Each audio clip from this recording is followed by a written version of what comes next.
नमस्ते भाषाका कुराको अर्को एपिसोडमा यहाँहरू सबैलाई स्वागत छ।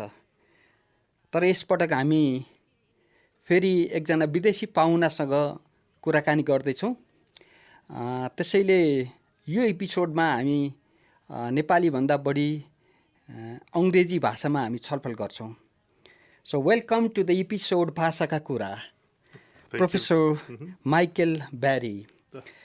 So Professor Michael Barrie is a professor of English at Sogang University, Korea, Seoul, and he is a Canadian.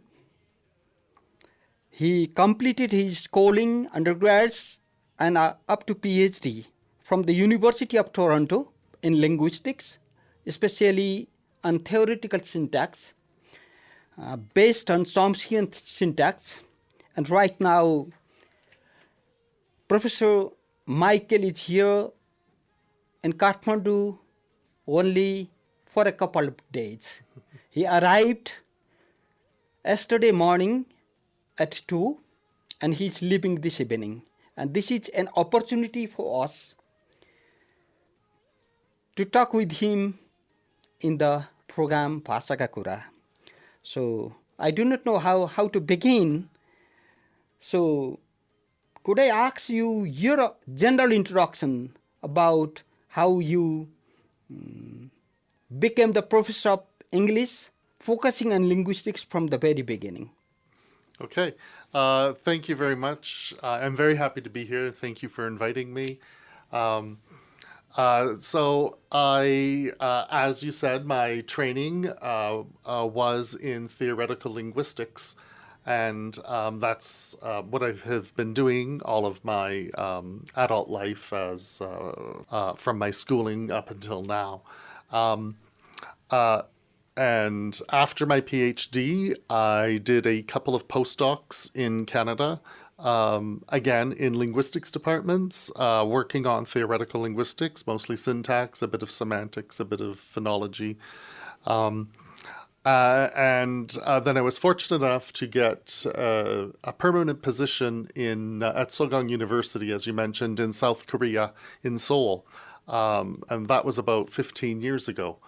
And I've been there ever since. So I'm in an English department, but the English department in Korea, generally the English departments in Korea are divided in two. There's a literature half and there's a linguistics half. And I'm in the linguistics half. And we, while a lot of people do some research on English linguistics, many people also have worked on other languages, myself included.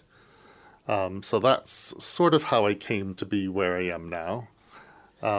Yes, this is really interesting in our context in Nepal, that the Department of English, previously before 1995, linguistics was also the part of Department of English. But after that, the Department of English has been split into the Department of Linguistics. And now in linguistics, we no longer do English. And in English, they no longer do linguistics.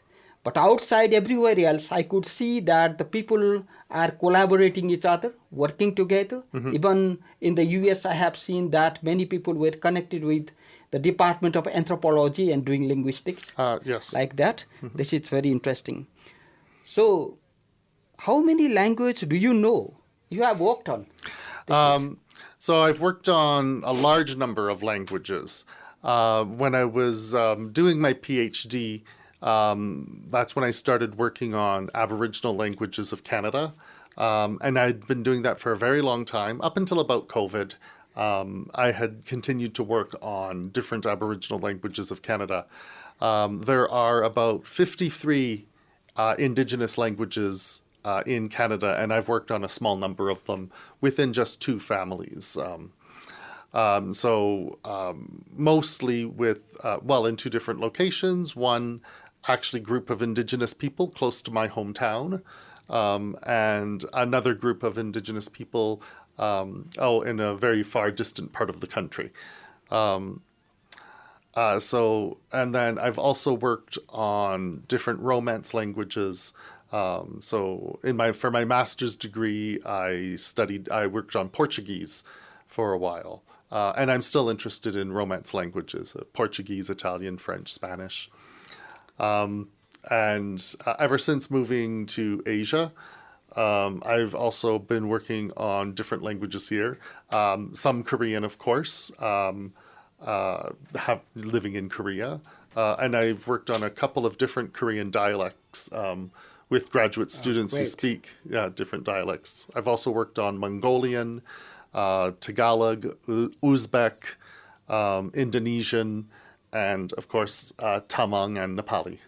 Oh, this is very interesting. And since you are the professor of theoretical syntax, can you tell us that why you have been fascinated with that Chomskian theoretical syntax?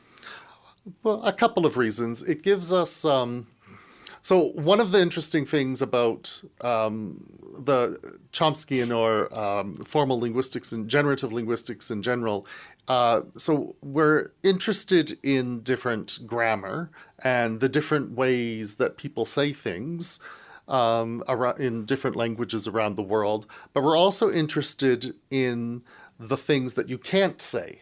Oh. And we've noticed that there in many languages around the world, there are certain things that you can't say in any language. And so that's partly what we're interested in as well. This hopefully tells us a little bit something about how the human brain works. Yes. And so that's part of the reason I'm interested in it. But I'm also just genuinely interested in linguistic diversity. I find it fascinating how different the grammars of different languages around the world function. And that's one of the reasons I do what I do. Yeah. So I'm a social linguist, but I do very often hear that Chomsky is an armchair linguist because he develops the theory. Yes. But you are working in the language with the community and collecting the data with that framework. So how do you justify the blame given to Chomsky that he's armchair? So in a way, yeah, like if you look at a lot of Chomsky's work, he's never gone to Brazil to do field work or something like that. Yes. However, he has trained many theoretical linguists all over the world who bring their linguistic knowledge to MIT, or brought their linguistic knowledge to MIT. So look, we have James Huang, who was one of the first scholars to look at Chinese within Chomsky's framework. And we have Mark Baker, who looked at different Iroquoian languages, Aboriginal languages of Canada and the US within Chomsky's framework. And numerous other scholars who have brought their linguistic experience to MIT to work with Chomsky, and Chomsky worked with these people and cultivated them to become scholars on generative linguistics in their own languages around the world. So, so Chomsky himself, in terms of his own actual research, yes, okay, he's a bit of an armchair linguist, but he has done a tremendous amount of work bringing scholars from around the world and training them and sending them off to other places in the world, looking at different languages. That's so. Chomsky's some theories are still classical, from syntactic structure up to the on phrases and something like that. So, what are the fundamental similarities among between those theories? For a layman. Yes. Okay. You mean from his older theories to the contemporary? Contemporary. Yeah. So one is sort of what I just said a minute ago. Ever since Chomsky's syntactic structures and his Ph.D., his dissertation in 1955, LSLT, and he's interested in not only what you can say, but also what you can't say. And that is one thing that still holds today within a Chomskyan framework. The core technical details, which I'm not going to go over, of course, those have changed tremendously over the years. And it's changed as follows. So historically, Chomsky proposed a universal grammar that we have in our head. And it's this sort of complex set of linguistic instructions that we have. And over the years, it's gotten smaller. As we discover that languages are more and more different from each other than what we originally thought, this sort of universal grammar has gotten smaller and smaller and smaller, and it's almost disappeared. And Chomsky himself has said this as recent as, say, 2019, that universal grammar is probably you put two words together. That's what languages have in common. You put two words together to form a phrase, and you put those phrases together to form a sentence. And that's probably the core that we all have in common. Yeah. This is great because in the context of Nepal, that people listen more about Chomsky because he's also the political thinker.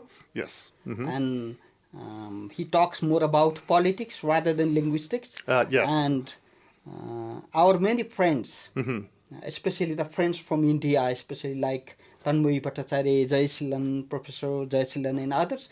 And there are so many friends doing generative syntax, but in our context, to be honest, that we haven't gone far up to government and binding theory.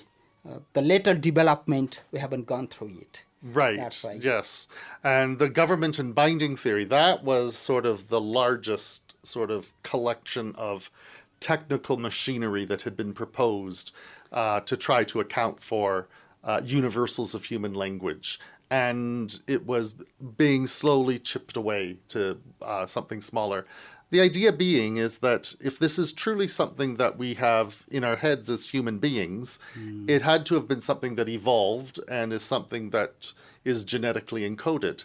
And it's very hard to believe that this complex technical machinery is something that evolved and is something that is genetically encoded in us as human beings. Which is why he eventually said, no, the only thing that we have in common as human beings is putting two words together to make a phrase. And that's what he has proposed is a part of our genetic endowment. The notion of putting two words together to make a phrase. To be clear, the idea is that he's proposed that all languages put two words together to make a phrase. There's no language that puts three words together to make a phrase. We all do it two at a time. That's his idea. And then that's it. That's a kind of binary way. Yes, the binary, exactly, the binary way. And then that's it. That's universal grammar, just that. Yes. Put two words together to make a phrase. So what is special about the minimalist? So minimalism was the start of the downfall of all of the huge machinery that came before. Even at the time before minimalism came out, so minimalism was the earliest publications were in 1992. So the publication came out in 1992, which means they were working on it before that. Yeah. Even in the late 80s, they were still they had started thinking about it. And the idea was, how do we get away from all of this large technical machinery to something that's small, but can still account for the diversity in human languages, but can also still account for those things that human language can't do. And there are certain things that human language just doesn't seem to be able to do, and we want to know why. Yeah. Yes. And so minimalism was when we started getting smaller and smaller, and the technical details became more sparse, more spare, and eventually it led to Chomsky's assertion in approximately 2019, where universal grammar is like almost gone. There's just, yeah. So how do you convince the people who likes to work on Chomskian theoretical syntax in a simple way in the context of Nepal, like in Tamang or in Nepali? Do you have any observations, your observations? Well, I would say different people have different approaches to it, and so my own idea is we can look at, one way is to look at some of the advances that have been made in languages that have had a much longer tradition of being studied. Like English, of course, Chinese, going all the way back to Jim Huang's early work. And so what's interesting to look at English and Chinese, these are languages that are very different from each other, and then look to see how Nepali or Tamang or any of the other languages in Nepal fit into this. Is it more like English? Is it more like Chinese? Is it something altogether different? So go through a lot of the early work to look for ideas about what the kinds of things we can test. So people have come up with novel observations all the time on different aspects of English and Chinese grammar. One clear idea is looking at Hindi. Hindi has had a lot of work done, and Hindi and Nepali are two closely related languages. They're not the same, of course, but they're very similar. And so this gives us a very interesting opportunity for micro-comparative work, for comparing two languages that are very similar but still not exactly the same.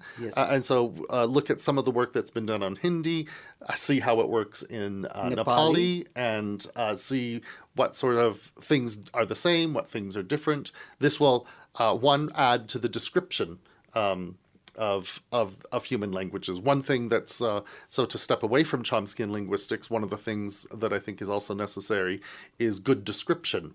So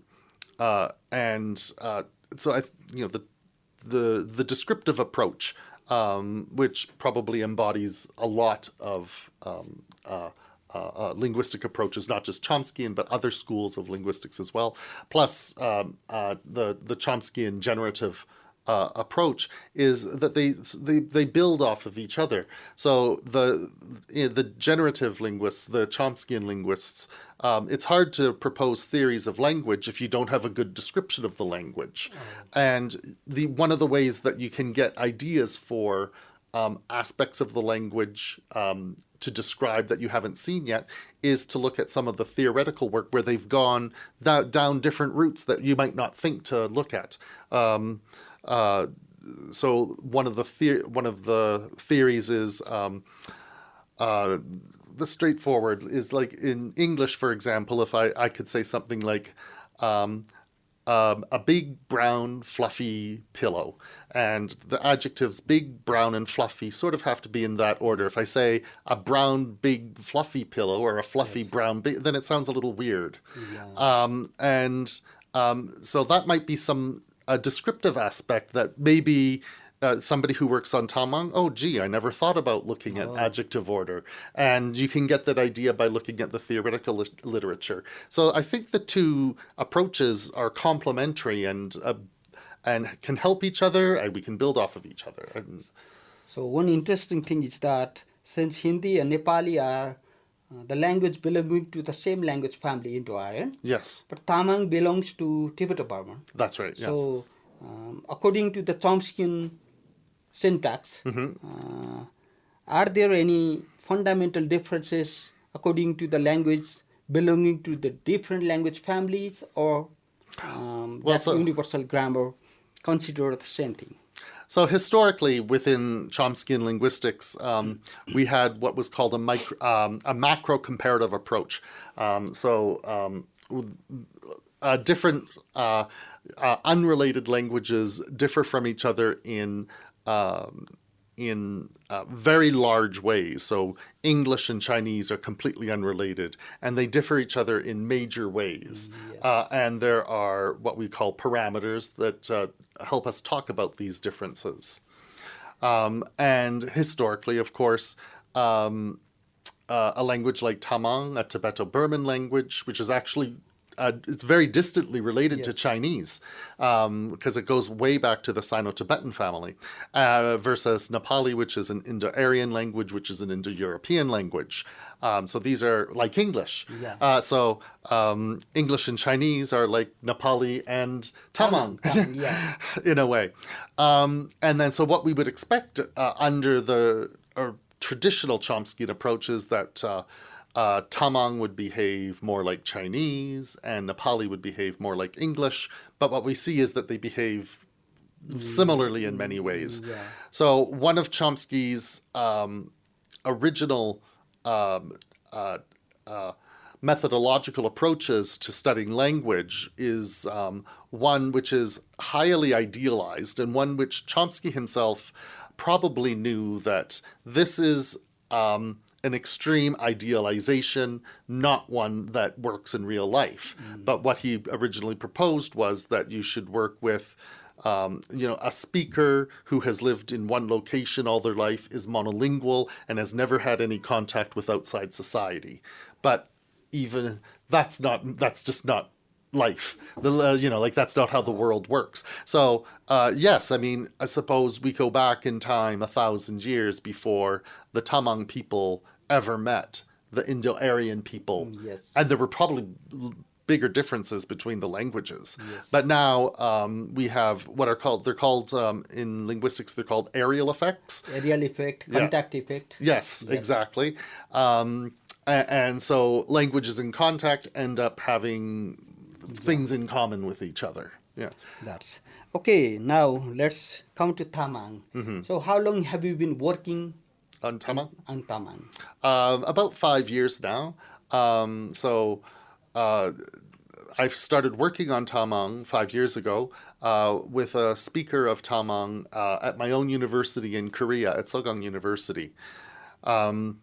And this is actually my first time I've been to Nepal 2 other times just for conferences, but so this is my 3rd visit, but my first time to work with other Tamang speakers here in Nepal to get an idea. As you know, of course, Tamang is sort of a large dialect continuum, and depending on which village you come from, your dialect of Tamang is going to be different from the neighboring village, or villages 4 or 5 mountains away, or something like that. So it's been this was a wonderful opportunity for me, which hopefully will continue. Yeah. So what are your latest development about Tamang? I have heard that you are going to publish the Tamang grammar. A whole complete grammar. That would be maybe in 10 years. But could you tell us something more about the Tamang grammar based upon that Chomskian syntax model? Okay, so one of the things that I was looking at with some of my students back in Korea is what are called null objects. So we don't do this in English usually. Well, we do this in English with recipes. So we can say, take 2 eggs, mix together. And in a recipe, that's fine. But in normal speech, we would say mix the eggs together. Now, both in Tamang and in Nepali, you can just drop the object if you want. Did you eat the apple? No, Mary ate. And then you understand that she ate the apple. Yes. We don't do that in English, but you do that in Tamang. And many languages around the world do this. And on the surface, it looks the same. But when we start digging deeper into different ways that these sentences come to be, we find that different languages have different strategies for deleting the object. So is it like the surface structure and deep structure that Chomsky taught? Yeah. 65 model. And so, like, if you just look at a simple sentence, you don't see the differences. But then when you start looking at more complex sentences, then it starts to come to like, this language does it this way, this language does it this way. And so that's one of the things that I've been working with with a former student of mine. And we're trying to finish the paper up, and we're going to send it off for publication Yes. very soon, I hope. And other aspects that I've been working on recently is prosody. Every language, there's no language where you just speak in a flat tone, like monotone like this. Languages have, you go up and you go down. And it means different things in different languages. And there are just there is a general pattern to how you produce the series of up pitches and down pitches in every language, and it works different for every language. And this is one aspect of Tamang that has not really been explored very much. Actually hasn't been explored in very many languages at all. English or German or Chinese a little bit as well. But most languages, we don't know that much about how the prosody works. And so that's one of the things I've been working on recently. We're finding some interesting details about, but it's a little early for me to say exactly, to give an analysis yet. Yes. Yeah. So about Nepali, how did you come into contact with Nepali? Well, by sheer luck. So I teach a class at my university, at Sogang University, called Field Methods. Now, so going back to what we were talking about a minute ago about the armchair. So an armchair linguist, well, as you know, of course, but an armchair linguist is somebody who doesn't go out into the field, but just does research on their own language, or maybe the language of their colleague in the next office next door, for example.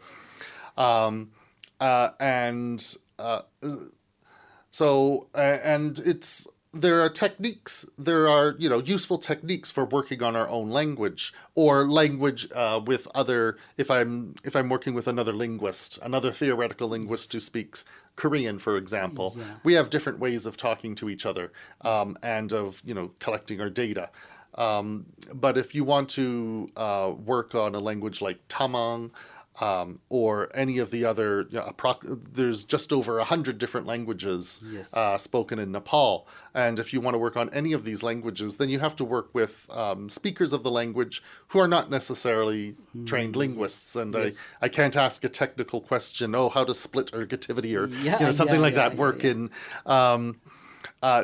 There are techniques for working with speakers of other languages, and it's not easy, and it takes training. So that's one of the courses I teach: how to work with speakers of languages that don't have a lot of prior work done on them. And so to teach this course, then you have to find a speaker of an understudied language. And in my case at Sogang, it's easy for us. It's just easiest to look among the international students who are registered students at Sogang. And there was one a student from Nepal, and who speaks Nepali. And that's how I started working on Nepali. And we worked with her for a bit, and then even when the class was over, we continued to work with her.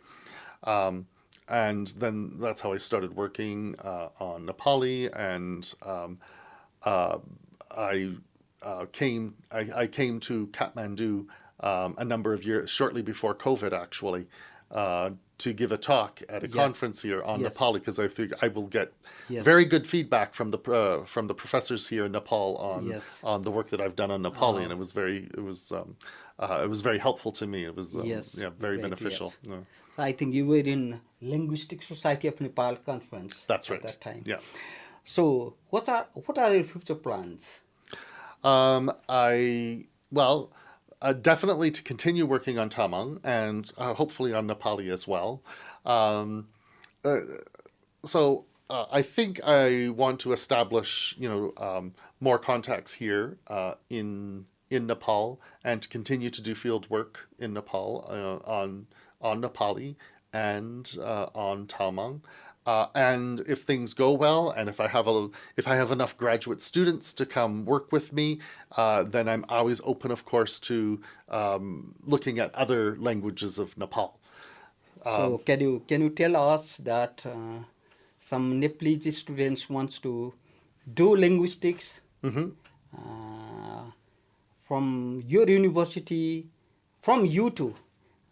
So how do you motivates them to join to your university? Well, if you have a genuine interest in language and linguistics and grammar and how languages work, and you want to keep asking questions, oh, how does this work? How does it work? Why does it work like this? Then yes, I'm happy. And I've worked with other international students. I've had, at the moment, I have a student from China. I had a student from I've had 2 students from Indonesia. And we've done very interesting work together. So my thought is just